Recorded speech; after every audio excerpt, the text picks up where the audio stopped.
Bueno, buenos días. ¿Cómo están? Espero que bien. Estamos muy contentos, estoy muy contento. Paralelamente nervioso, ¿sí? por este privilegio de poder compartir la palabra en esta mañana. Eh, el motivo de que yo esté acá es bastante peculiar, bastante particular. Hay un texto en la Biblia que dice, como no conoces el camino del viento, ni sabes cómo se forman los huesos en el vientre de la mujer embarazada, así ignoras la obra de Dios, el cual hace todas las cosas. Mientras nosotros estamos acá, en su caso ustedes escuchando y yo acá hablando, el Señor se mueve. ¿Sí? Se mueven los corazones. Y una de las cosas que me llenaba el corazón es que terminamos el tiempo de la alabanza preparando nuestro corazón para que Dios nos hable en una rendición. Señor, te entrego mi corazón. Cuando nosotros vamos al llamado que Dios le hace a Israel, que también pertenece a nosotros, el mandamiento más importante termina siendo ese, ¿sí? Amarás al Señor tu Dios con todo tu corazón, con toda tu alma, tu mente y tus fuerzas. Y es un desafío, ¿sí? Es un desafío porque nuestro corazón se llena de cosas. Así que en esta mañana tenemos tarea todos. Primero yo, ¿sí? Que a través de una preparación durante la semana, desde que me avisaron, me estuve preparando mi corazón. ¿Para qué? Para hacerme lo más chiquito posible y que Dios sea el que hable en esta mañana. ¿Sí? Esa es mi tarea, ¿sí? Esa es mi responsabilidad. Señor, dame humildad. Señor, ayúdame a ser chiquito para que vos hables a la iglesia. Teniendo una ventaja que no los conozco. Eso está buenísimo. Quizás me da un poquitito más de libertad. A la única que quizás conozco es a Marta y después también a... ¿Abri sos vos? No. Allá, vos, a él. Y después a vos te escuché hablar en una reunión. Pero bueno, no los conozco, no conozco a la iglesia.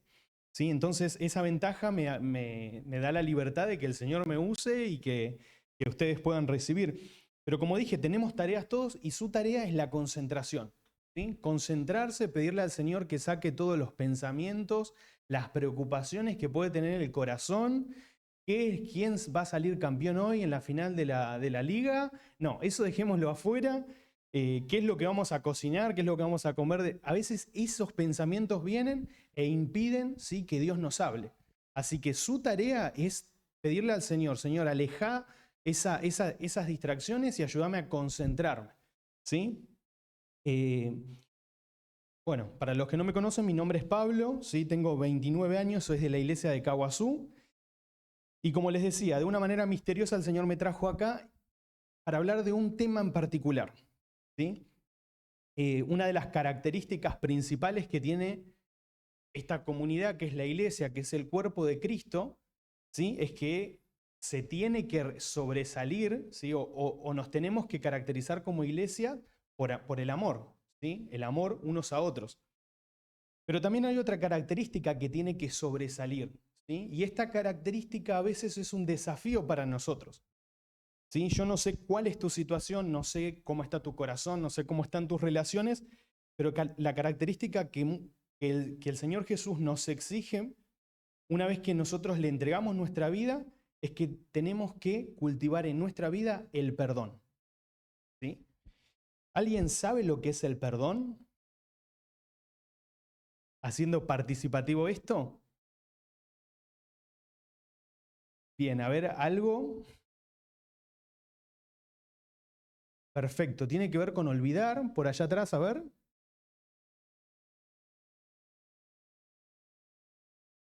Bien, perfecto. Son algunas de las definiciones. ¿Y Jesús habló acerca del perdón? Sí. Así que lo que vamos a hacer en esta mañana es desmenuzar Lucas capítulo 17. Sí, ese va a ser nuestro texto en esta mañana. ¿Sí? Recuerden que su trabajo es prestar atención. ¿Sí? Pedirle al Señor que nos dé entendimiento, que a mí me dé sencillez y claridad para poder hablar también. ¿Sí? Dice Lucas capítulo 17, que es nuestro texto central.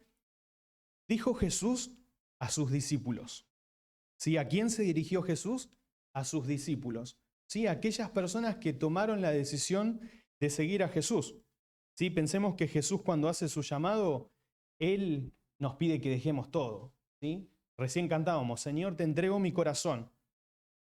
Nos pide que tengamos una entrega absoluta. ¿Sí? Jesús cuando llama a sus discípulos les dice, el que quiere seguir en pos de mí, tiene que negarse a sí mismo, tomar su cruz cada día y seguirme. ¿Sí? Jesús lo que hace es nos pide que nos levantemos los pantalones y que vayamos y que tomemos una decisión por Él. Entonces, estas personas habían tomado esa decisión por Jesús, ¿sí? Habían aceptado el desafío de seguirle y Jesús se dirige a ellos y les dice una cosa. Muchas gracias, ¿eh? Lo voy a dejar por acá. No, está bien. Dice, imposible es que no vengan los tropiezos. ¿Sí? Jesús se dirige a sus discípulos y les dice, es imposible que no vengan los tropiezos. En otras palabras, les aseguro que van a venir. ¿Sí? Mas hay de aquel por quien vienen.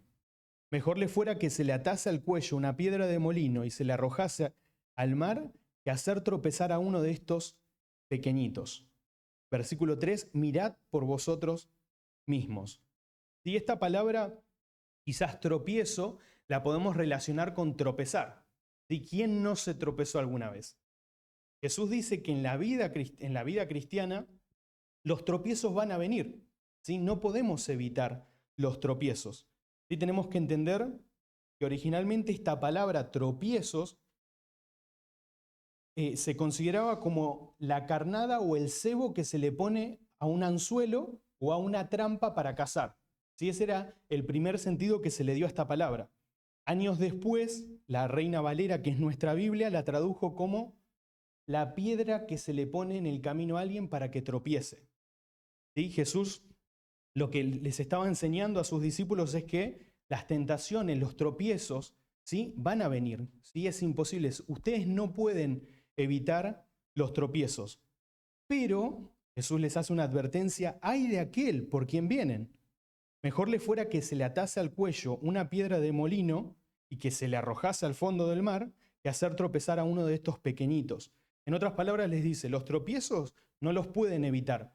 ¿Sí? Y aquel que es de tropiezo es mejor que tenga, en otras palabras, metafóricamente, una muerte horrible a que haga tropezar, a que le ponga una piedra en el camino a uno de mis hijos. ¿Sí? O los haga perder la inocencia. ¿Sí? Jesús les dice, no pueden evitar los tropiezos, pero en el versículo 3 les dice, miren por ustedes mismos. ¿Sí? En otras palabras, ustedes pueden evitar ser de tropiezos para alguien. ¿Sí? Entonces, los tropiezos van a venir.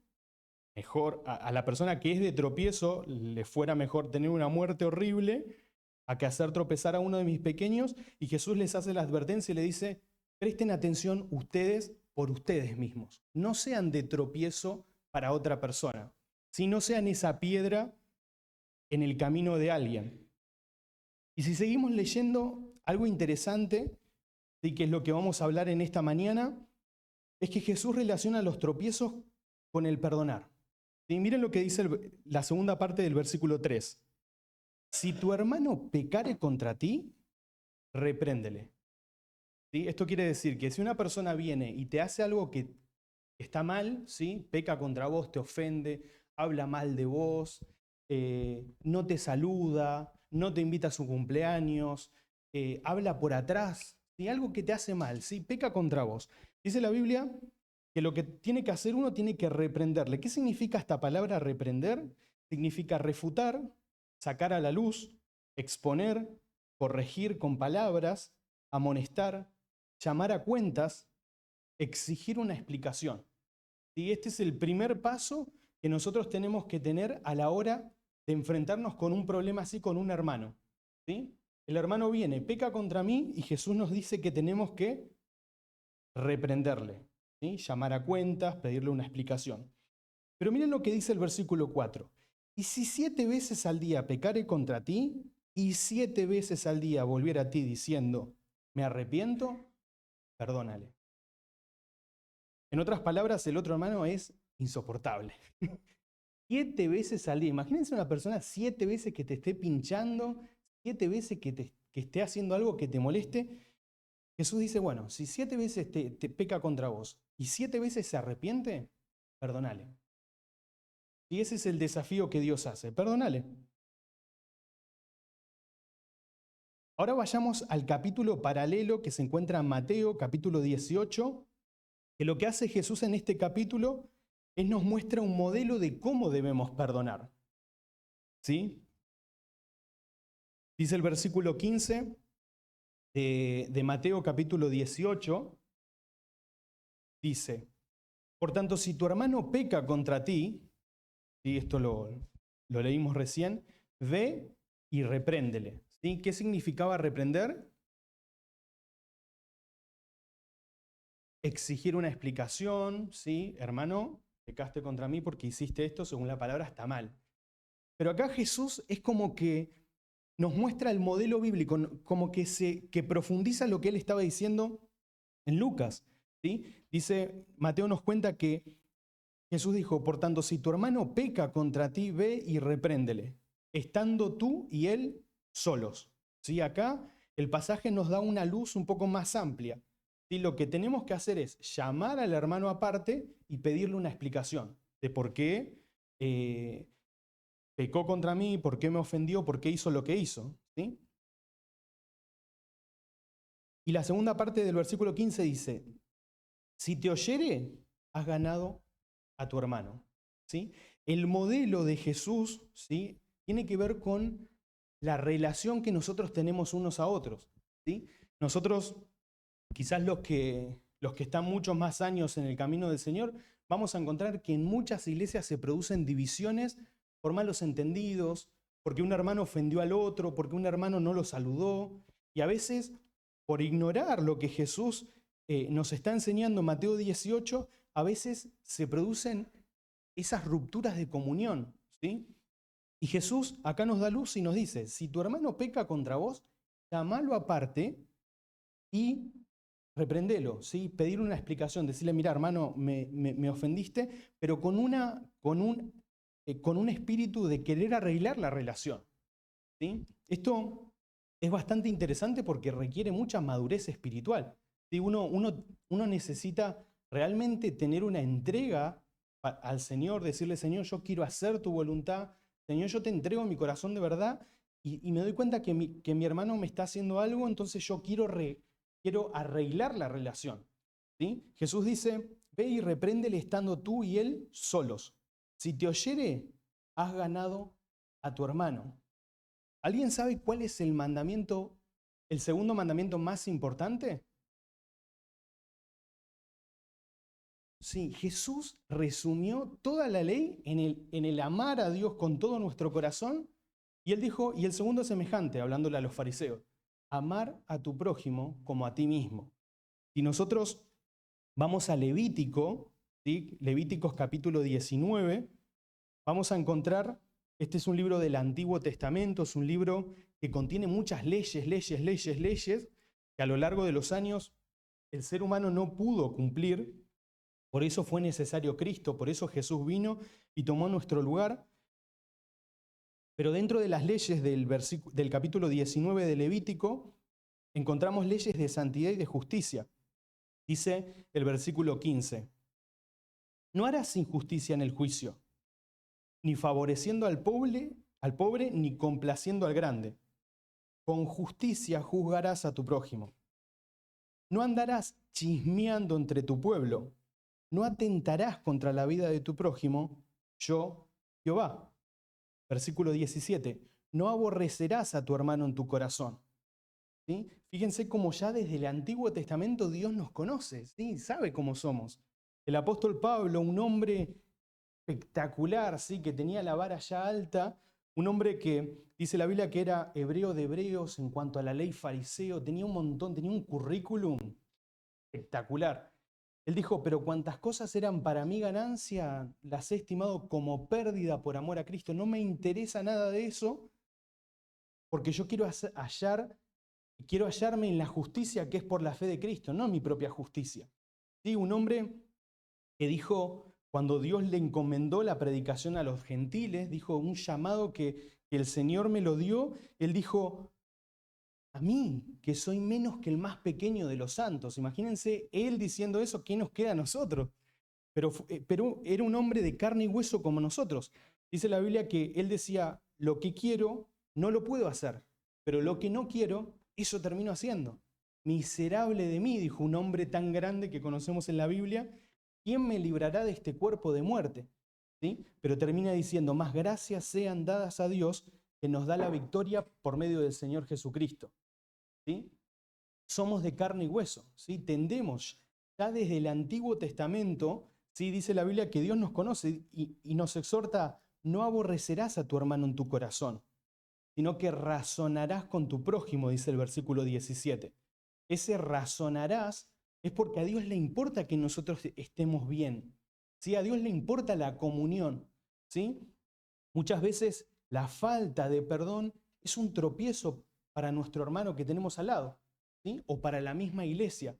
Por eso, cuando preparaba el mensaje dije, bueno, Señor, me trajiste hasta acá, yo no sé cuál es tu condición, ¿sí? No sé qué es lo que hay en tu corazón, si tenés que perdonar algo, pero el Señor en esta mañana nos dice, che, tenemos que perdonar. Para Dios es importante la comunión. Por eso dice, razonarás con tu prójimo, ¿sí? Lo llamarás a cuenta, tratarás de ganar a tu hermano para que no participes de su pecado. No te vengarás ni guardarás rencor a los hijos de tu pueblo, sino que amarás a tu prójimo como a ti mismo. Yo, Jehová.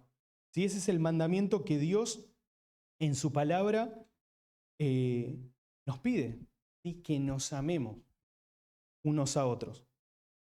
¿Y es fácil? Yo creo que no, es muy complicado. ¿Sí? Requiere de esfuerzo, requiere de voluntad propia, requiere de entrega. Recién lo cantábamos antes de escuchar el mensaje, Señor, te entrego mi corazón. ¿Por qué? Porque mi corazón muchas veces contiene cosas que las tengo que eliminar. ¿De qué tengo que llenar mi corazón? De la palabra. Por eso cuando Dios llama al pueblo de Israel, le dice, y amarás al Señor tu Dios con todo tu corazón, con toda tu alma, con todas tus fuerzas. Y estas palabras que yo te mando hoy estarán sobre tu corazón. ¿Sí? Por eso también el Salmo 1 dice que debemos meditar su palabra de día y de noche. ¿Sí? Tenemos que llenarnos de su palabra para que podamos tener fruto en la iglesia. ¿Sí? Dice, sino que estarán sobre tu corazón y se las repetirás a tus hijos. ¿Sí? El mandamiento, ¿sí?, más importante para Dios es que le amemos, pero también que nos llenemos de su palabra y también que la compartamos. En el caso de los que tienen hijos, pasemos ese tesoro que tenemos en nuestro corazón a nuestros hijos. Y dice, y hablarás de ellas estando en el camino, y cuando te acuestes y cuando te levantes, y dice, y estarán como frontales entre tus ojos. O sea, Dios quiere que su palabra para nosotros sea un tesoro. Eso lo que va a hacer es muchas veces sacar lo que está mal de nuestra vida y nos va a ayudar a poder perdonar, ¿sí? Entonces, volviendo a Mateo capítulo 18, versículo 15, encontramos que el propósito de Dios es que ganemos a nuestro hermano. Ese es el paso número 1, ¿sí? Que lo llamemos aparte y que razonemos con él, que le reprendamos, que le llamemos a cuentas. Pero dice el versículo 16, mas si no te oyere, toma aún contigo a uno o a dos, para que en boca de 2 o 3 testigos conste toda palabra. Y este es el paso número 2.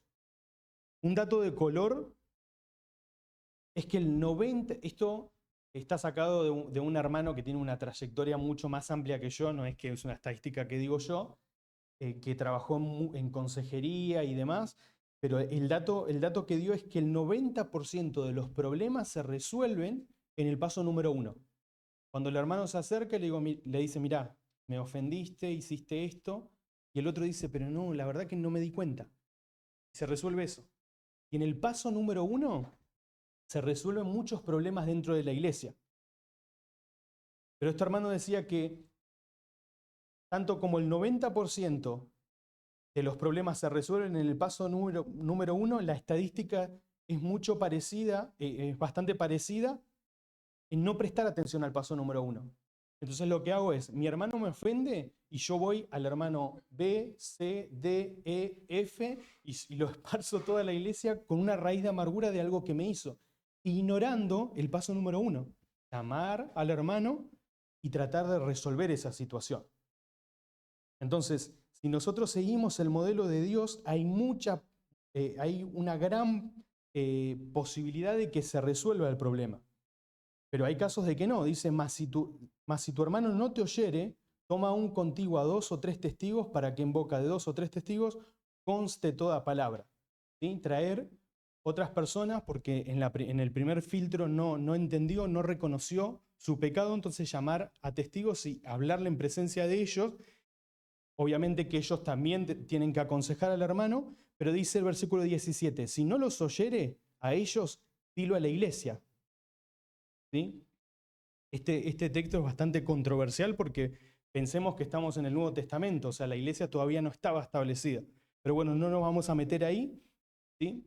Vamos a entender que cuando dice iglesia está hablando de las personas que administran la autoridad dentro de la iglesia, los ancianos y demás, o los pastores.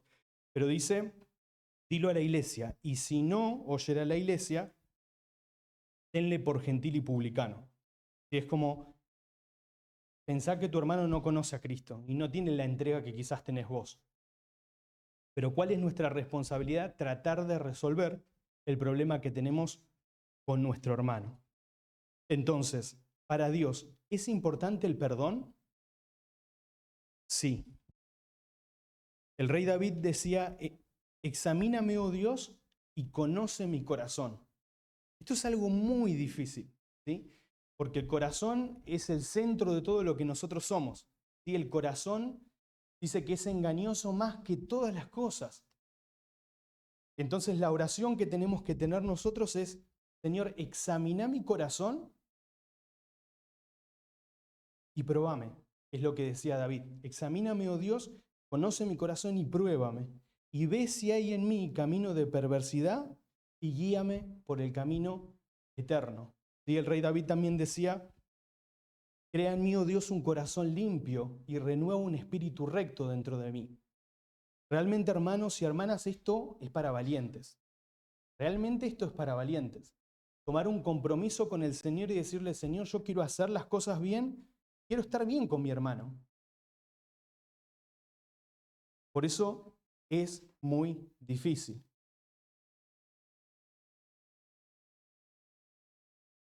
Volviendo a lo que decía al principio, yo no los conozco, ¿sí? No conozco la situación de cada uno, pero estoy completamente seguro que el Señor en esta mañana conoce tus pensamientos, conoce tu corazón, conoce tu situación, sabe, ¿sí? cuál es tu relación con el perdón en esta mañana. ¿Sí? Él lo sabe. ¿Sí? Decía el rey David en el Salmo 139, oh Jehová, tú me has examinado y conocido. ¿Sí? Porque eso lo hace Dios solamente. Yo puedo mirar a mi hermano y no puedo ver su corazón, no puedo leer sus pensamientos. Eso solamente lo hace Dios. Bueno, David lo entendía. Él sabía que ese examinar, ese conocer, ese profundizar, solamente lo hace Dios. Él decía, me has examinado y conocido. Has conocido mi sentarme y mi levantarme. Has entendido desde lejos mis pensamientos. Él decía, has escudriñado mi andar y mi reposo y todos mis caminos te son conocidos. Es como que él era una carta abierta delante de Dios. Y es una de las cosas que Dios tiene. Por eso nosotros no podemos juzgar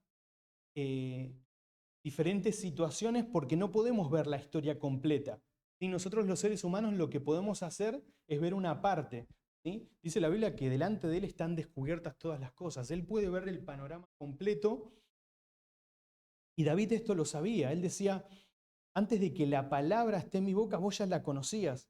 ¿Sí? Y él decía, ese conocimiento es demasiado maravilloso para mí. Y es algo que a nosotros en esta mañana, hablando del perdón, hablando de cómo está nuestro corazón con nuestro hermano, cómo está nuestra situación, es algo que tenemos que entender, que solamente Dios conoce.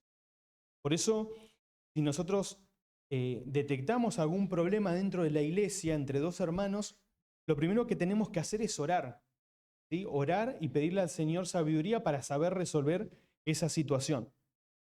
Pero el modelo bíblico de cómo se resuelven conflictos dentro de la iglesia y también afuera de la iglesia es este que el Señor estableció. Quiero que me acompañen al último texto, ¿sí? Que se encuentra en Primera de Pedro. Primera de Pedro, ahí está. Primera de Pedro capítulo 2. La carta de Primera de Pedro es hermosa, ¿sí? Pero nos deja una enseñanza muy importante.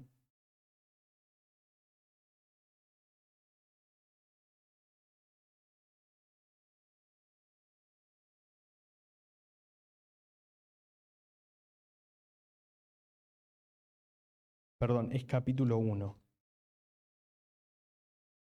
Capítulo 1. Hablando acerca del perdón,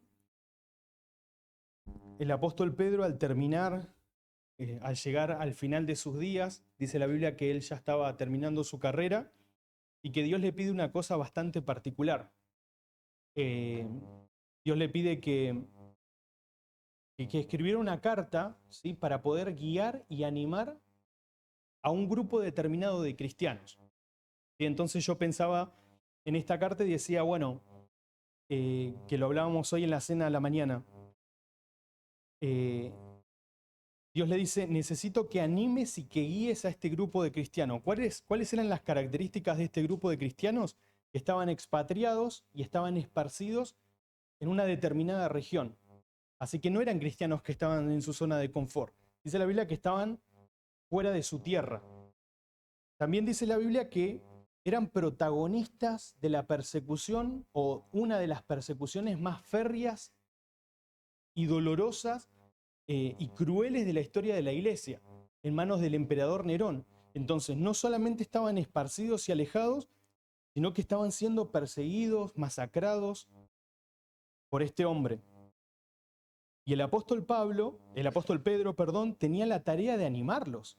¿Sí? ¿Cómo vos animás a un grupo de personas que estaba pasando por eso? Y no solamente animarnos, sino que guiarlos en sus problemas. Y otro dato, ¿sí? Que se suma a esta tarea tan grande que Dios le había dado al apóstol Pedro es que, Pedro, y encima estás preso. Pedro preso tenía que guiar y animar a cristianos que estaban siendo perseguidos y que estaban esparcidos por una determinada región. Entonces Pedro piensa, bueno, Señor, lo único que puedo hacer es ponerme en tus manos y vos inspirame para escribir, que es lo que sucede. Y él escribe en Primera de Pedro, capítulo 1, versículo 3, bendito el Dios y Padre de nuestro Señor Jesucristo, que según su grande misericordia nos hizo renacer para una esperanza viva, por la resurrección de Jesucristo de los muertos. ¿Sí?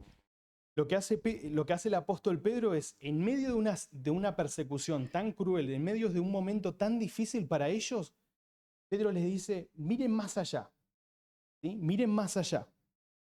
Y les habla de la recompensa, de la herencia que Dios tenía reservada por una razón. Dice que por la resurrección de Jesucristo de los muertos. ¿Sí? Jesús había pagado un precio para que ellos pudieran recibir esa herencia. Dice, por la resurrección de Jesucristo de los muertos para una herencia incorruptible, incontaminada e inmarcesible, reservada en los cielos para ustedes, que son guardados por el poder de Dios mediante la fe, para alcanzar la salvación que está preparada para ser manifestada en el tiempo postrero. Una de las cosas que nos llena el corazón es pensar en las promesas de Dios, en las cosas que Dios tiene preparada para nosotros.